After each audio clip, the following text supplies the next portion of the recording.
Bueno, hoy vamos a continuar con un poquitito más con lo que habíamos quedado la semana pasada, la parte de sistemas materiales, ¿no? Habíamos quedado en la parte de dispersiones, ¿no? Que se clasificaban, ¿se acuerdan? En macroscópicas o groseras, y yo las podía ver a simple vista, finas, que no las podía ver a simple vista,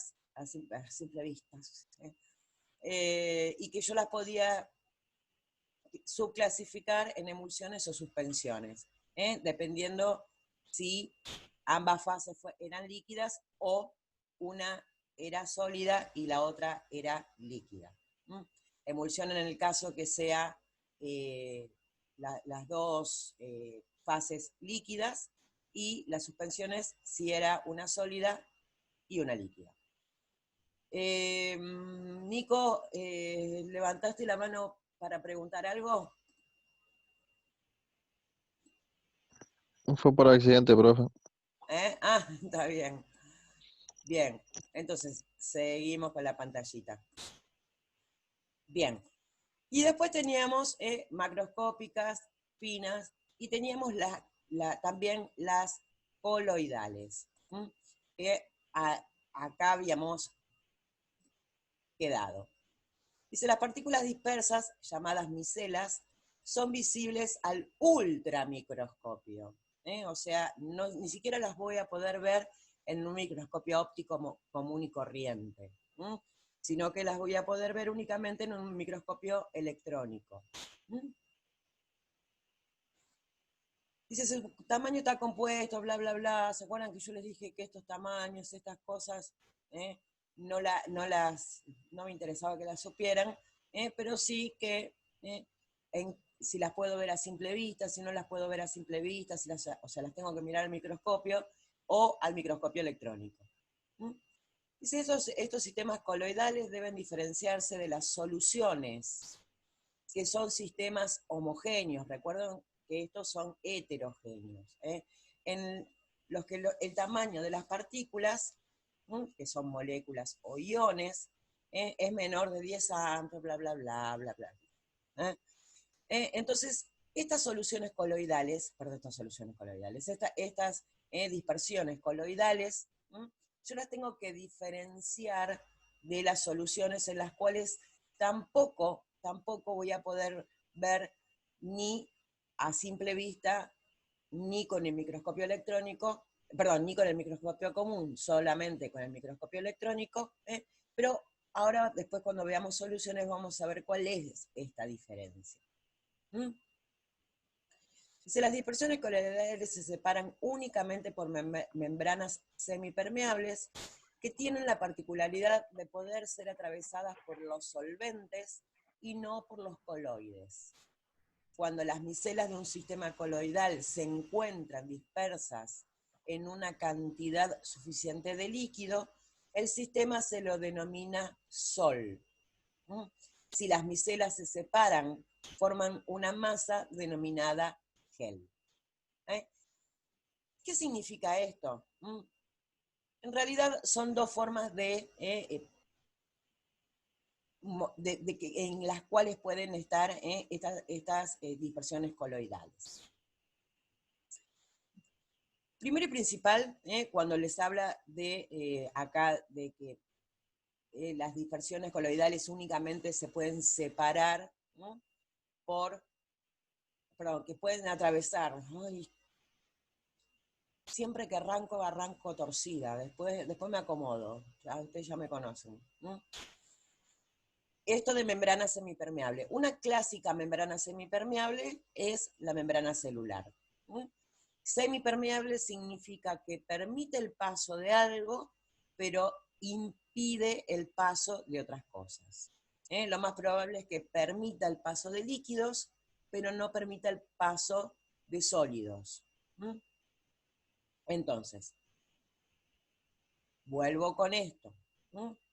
Si el sistema coloidal se encuentran dispersas, si las micelas se encuentran dispersas en una cantidad suficiente de líquido, se denomina sol.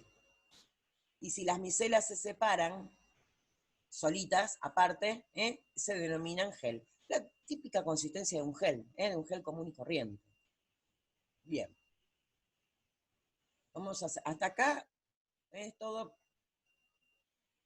teoría, no hay demasiado como para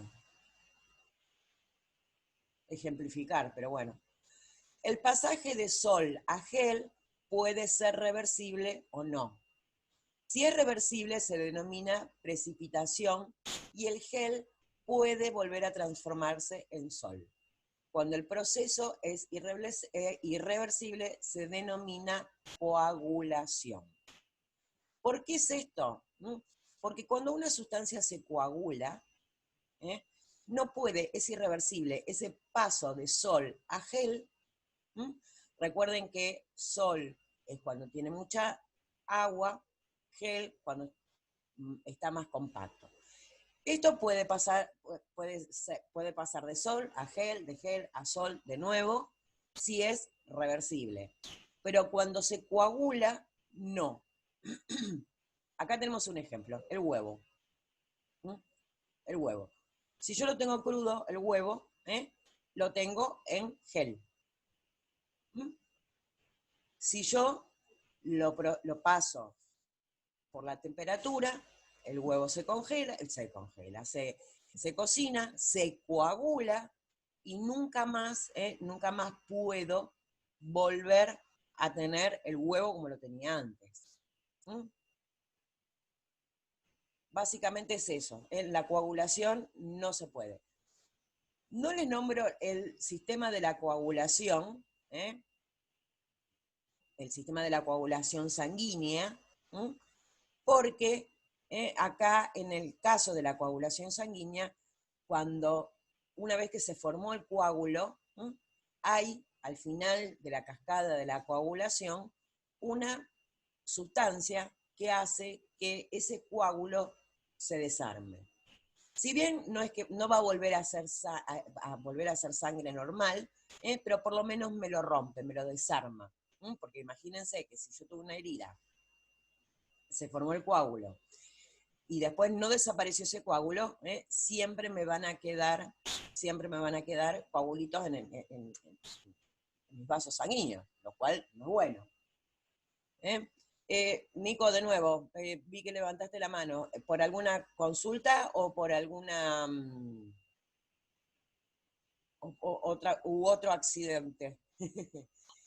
No, pasa que quería ver el chat por eso y Está aprieto bien, por está bien. error el botón. Dale, genial. Perdón. No, no pasa nada. Lo que sí, chicos, les digo, si quieren preguntar algo, como yo tengo abierta la pantalla, no veo el chat. Así que si quieren preguntar algo, abran el micrófono y pregunten. Una vez que hayamos terminado, obviamente sí, después voy al chat y veo a ver si hay algo.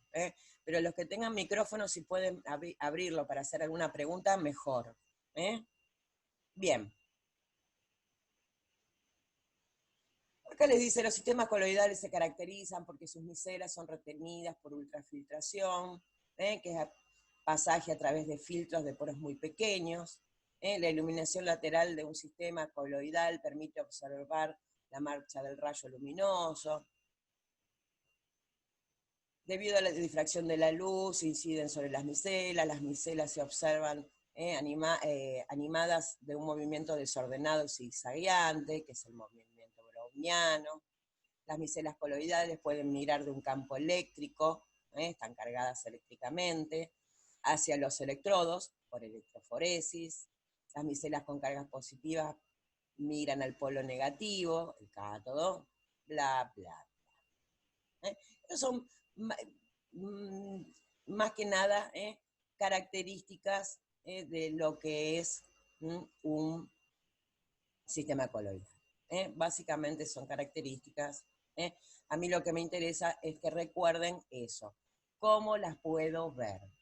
Si son macroscópicas, a simple vista, finas, con el microscopio común, y si son coloidales, que se ven únicamente con el microscopio electrónico. Que dentro de las coloidales tengo sol y gel. Que sol, si hay mucho líquido y pocas micelas, y gel, si son únicamente, prácticamente todas micelas. Y que este pasaje de sol a gel puede ser reversible o no. Si no es reversible, se denomina coagulación. Y acá hay un lindo cuadrito como los que les gustaban a la profe Giselle, ¿se acuerdan? Un lindo cuadrito donde me simplifica un poco todo. Sistemas materiales, si hay una sola fase, es homogéneo, que puede ser una sustancia pura o una solución, y la sustancia pura puede ser simple o compuesta. Si hay dos o más fases, es un sistema heterogéneo. Si son bifásicos, o sea, bifásicos 2, se clasifican en dispersiones macroscópicas, dispersiones finas, que a su vez se clasifican en emulsiones o suspensiones, y las coloidales, que se clasifican en soles y en geles. ¿Sí?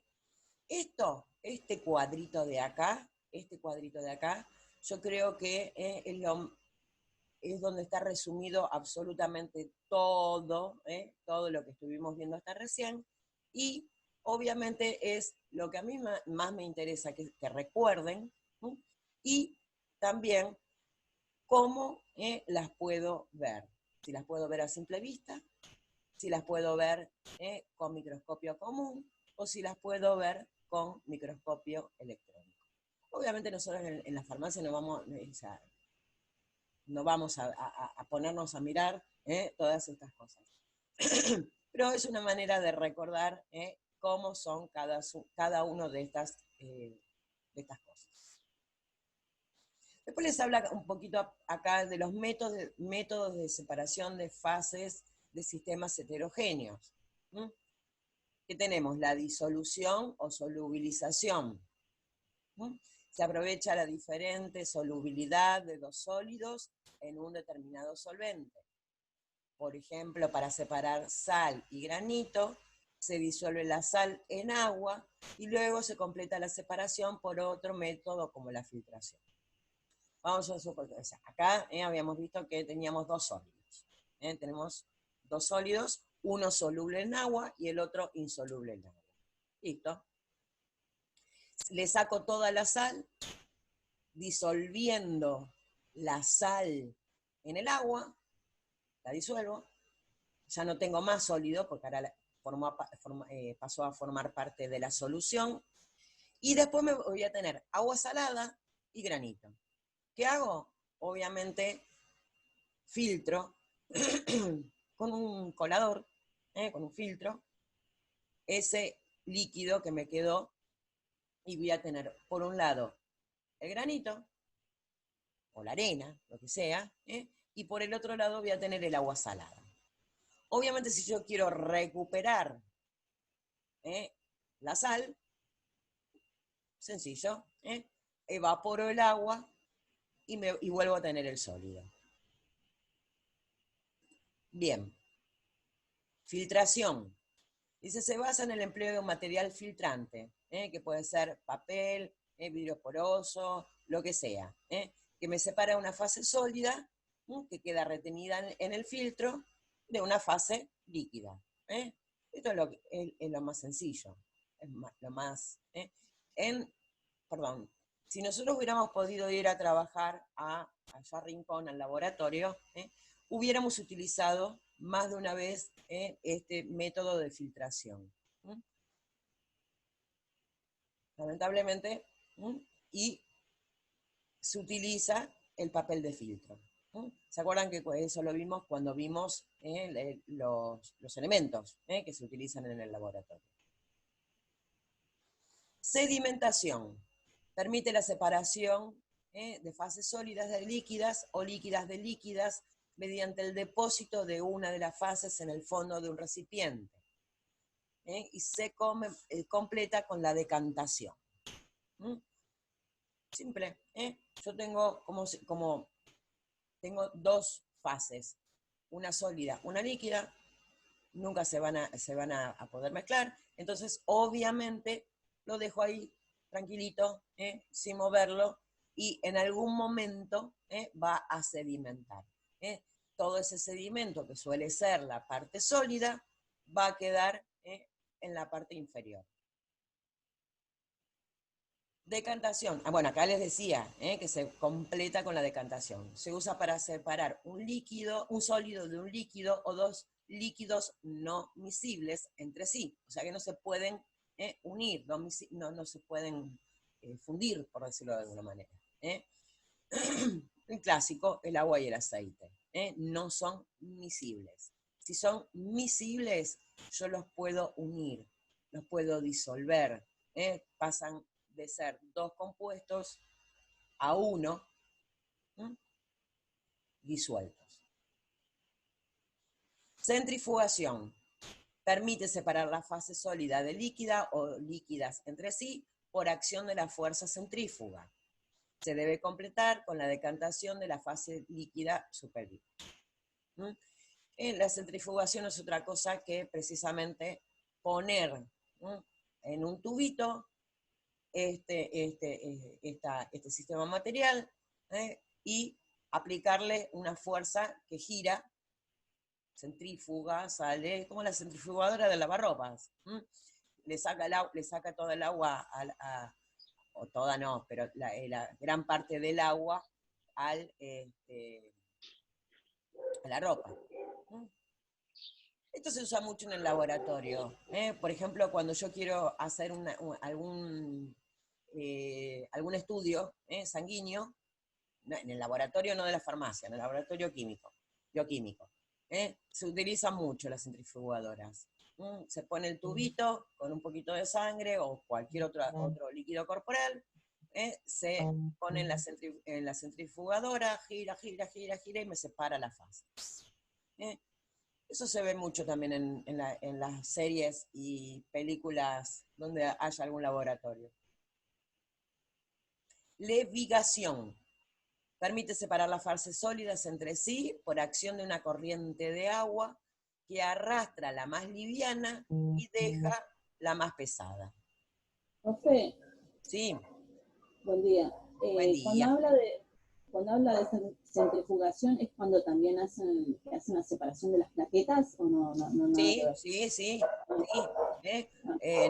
La separación de plaquetas se hace por centrifugación. En realidad, primero se separa la parte, digamos, la parte líquida de la parte sólida de la sangre.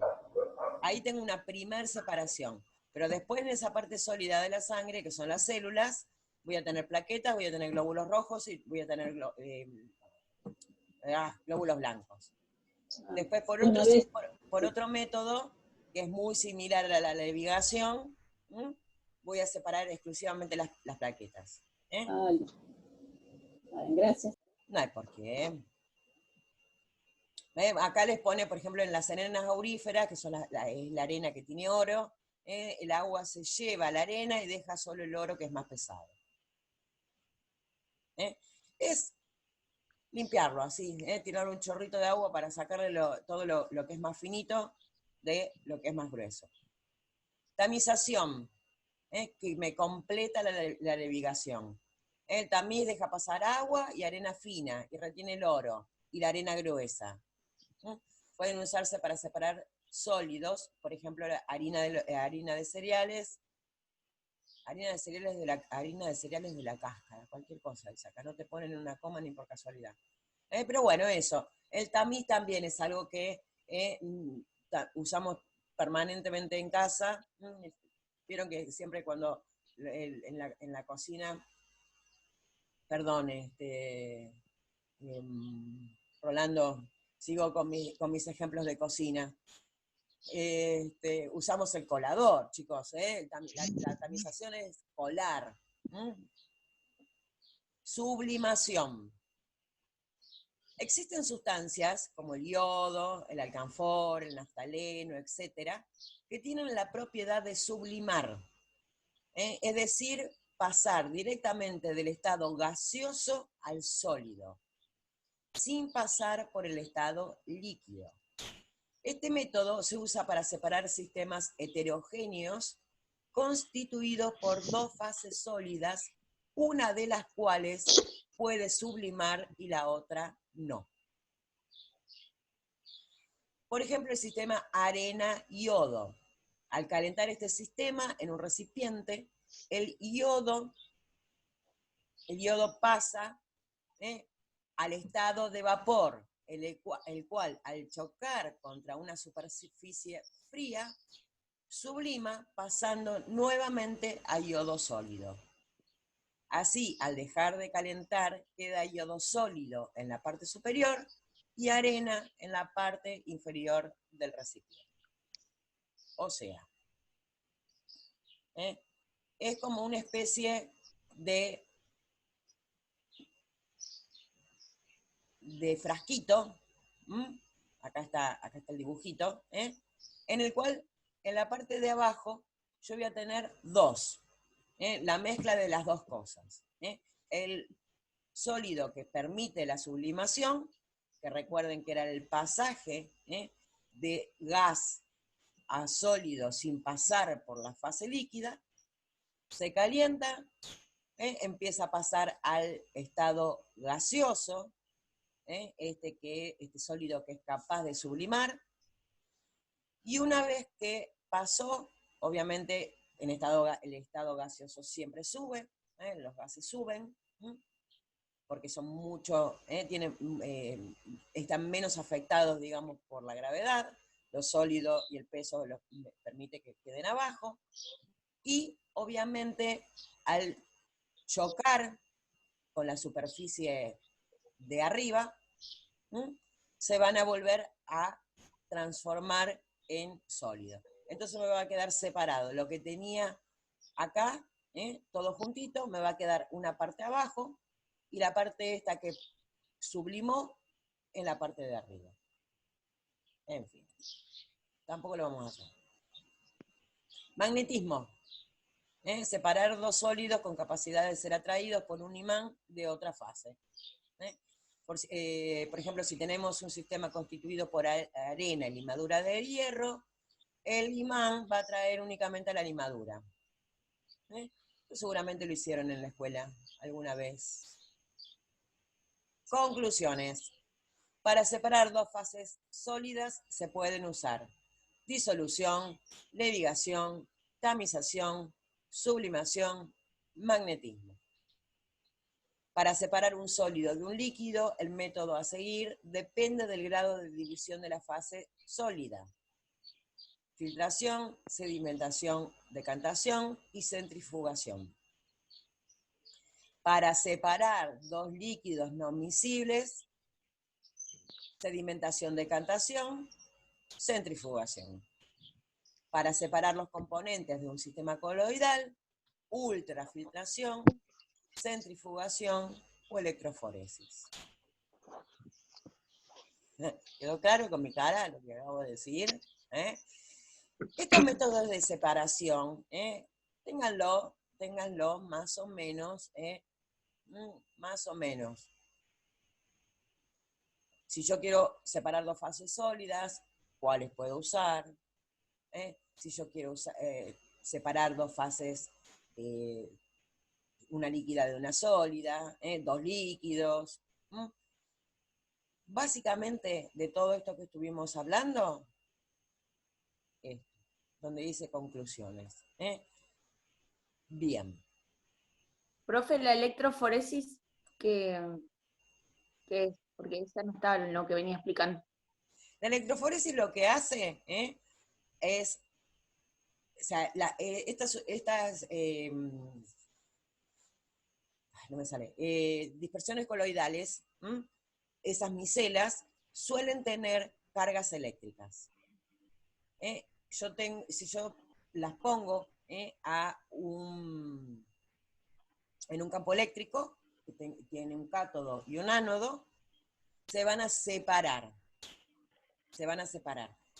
Todo lo que es positivo va a ir hacia el polo negativo y todo lo que es negativo va a ir hacia el polo positivo. Eso es lo que básicamente es la electroforesis. Se hace como en una especie de papel que se lo absorbe esta sustancia y después obviamente se le aplica una especie de corriente eléctrica para que sean atraídos y separados.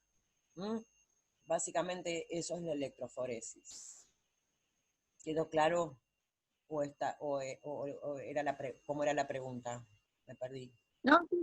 Sí, lo entendí. Genial. Bueno, después ya arrancamos con soluciones y sustancias puras.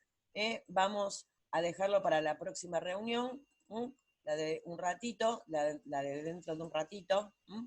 Y me gustaría que en estos 5 minutos que nos quedan hicieran alguna pregunta de algo que no haya quedado claro. Hola. Pueden activar los micrófonos.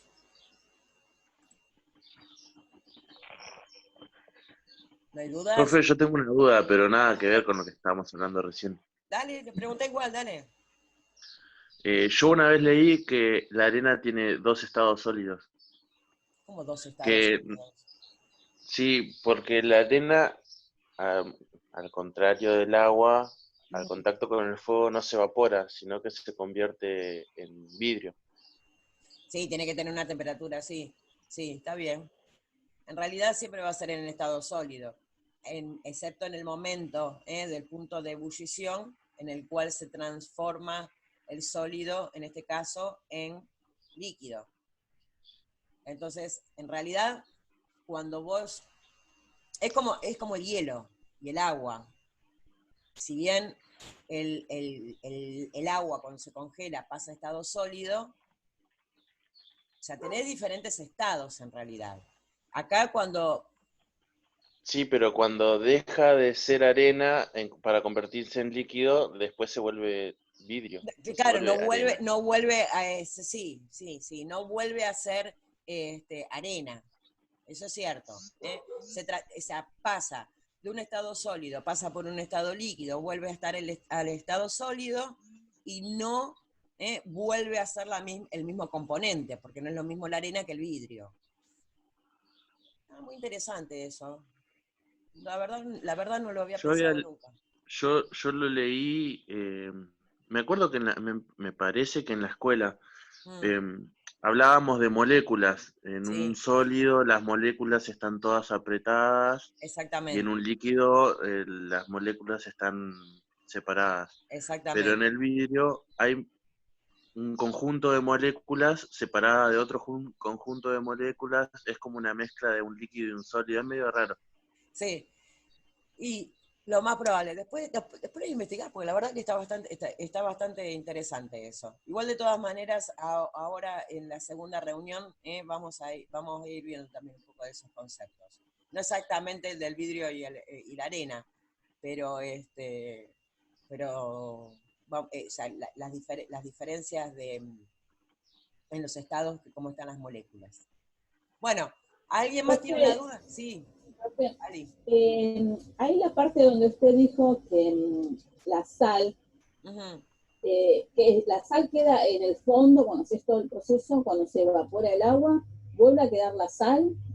Sí, sí. O sea, cuando vos sometés a evaporación Sí, el agua salada, sí, la sal, o sea, se va a evaporar el agua, ya sea por haberla sometido a una fuente de calor, o la pones ahí y pasa un montón de tiempo, se evapora el agua y el sólido, la sal, queda sí. ahí en el recipiente. Es más, Yo te- si haces la prueba, si disolves, no te digo que, o sea, disolver un poco de sal en agua. La pones Sí. ahí en un jarrito, la pones a calentar y la dejás hasta que se te evapore todo el agua. Abajo te va a quedar la sal. Ah, mira, no. Te va a Sé volver que a al quedar la sal. disolverse ya no se podía más. No, volver a es cortar. así. ¿Mm? Porque Ah. es un sólido de un líquido. Con Sí, el profe. líquido, ¿Y con el azúcar? no, No. no. No, porque primero que eso es una solución, en la cual tiene otros componentes que hace que se caramelice. Ah, ahí está. ¿Eh? Ok. La sal no se carameliza, No. cambia el estado de los componentes.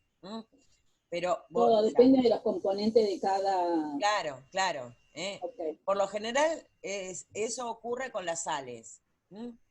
Y si bien yo tengo una solución, porque pasó a ser agua salada, Sí. por evaporación yo puedo volver a obtener el sólido. En el caso del azúcar, el tema es que el calor te lo va a caramelizar, el calor te va a disolver también el azúcar. Sí. Entonces, o sea, vos pensás que el azúcar es un compuesto orgánico, no es inorgánico como la sal. Eso después cuando veamos la parte de química orgánica, se va a entender un poquitito mejor. No les prometo demasiado. Bueno, gracias, profe. No hay por qué.